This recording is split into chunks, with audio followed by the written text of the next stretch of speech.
আসন্ন জাতীয় সংসদ নির্বাচনে পুলিশের দায়িত্ব কর্তব্যের মধ্যে এটা নতুন সংযোজন বডি অন ক্যামেরা। বাংলাদেশ পুলিশে আমরা আগে কথা বলেছি যে 2021 সাল থেকে বডি অন ক্যামেরার ব্যবহার বাংলাদেশ পুলিশে সংযোজিত হয়েছে, কিন্তু জাতীয় সংসদ নির্বাচনে এই প্রথম আমরা বডি অন ক্যামেরা প্রত্যেকটা কেন্দ্রেই এইটার ব্যবহার এবং এটার পুলিশের স্বচ্ছতা এবং পুলিশের কাজের গতিকে আরও মানুষের কাছে আস্থায় নিয়ে আসার জন্য এই বডি অন ক্যামেরার ব্যবহার এবার ইলেকশন কমিশন প্রয়োজন বোধ করেছেন।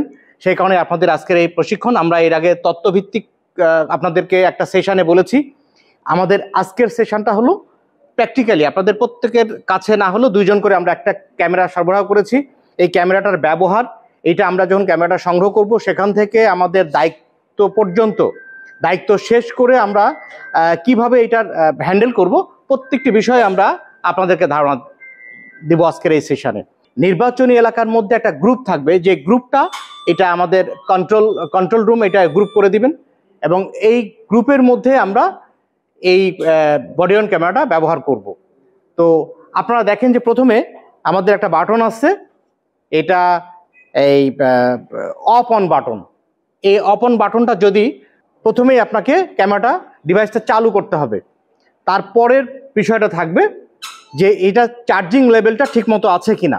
আমরা যখন ক্যামেরা সংগ্রহ করব আমাদের কোনো জায়গা থেকে বা আমাদের যেখান থেকে সরবরাহ করা হবে, সেখানে এই চার্জিং লেভেলটা আমাদের মোবাইল এবং ওয়্যারলেসের সঙ্গে এটা যথেষ্ট সঙ্গতিপূর্ণ এবং এটা আমরা যেভাবে আমরা মোবাইল বা অন্যান্য ডিভাইসগুলো ইউজ করি সেটার কিছু মিল আছে বিধায় আমাদের কাছে এটা কোনো জটিল মনে হবে না।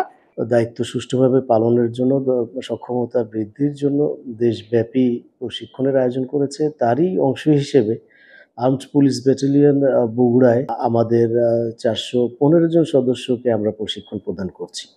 এই প্রশিক্ষণ ক্লাসরুমে হবে, এই প্রশিক্ষণ তত্ত্বীয় জ্ঞানের উপরে, এই প্রশিক্ষণ প্রায়োগিক জ্ঞানের উপরে মাঠে, এবং নতুন সংযোজন হলো বডি অন ক্যামেরা, এটার উপরে। এটা আমরা প্রায়োগিকভাবে ক্লাসরুমে দেখিয়ে দিচ্ছি, এটা সম্পর্কে সম্যক ধারণা দিচ্ছি সদস্যদেরকে, যাতে নির্বাচনী দায়িত্ব পালন তারা ভালোভাবে করতে পারে, সুষ্ঠুভাবে সমস্ত জনগণের ম্যান্ডেট রক্ষা করতে পারে এবং জাতিকে একটা সুষ্ঠু নির্বাচন উপহার দিতে পারে।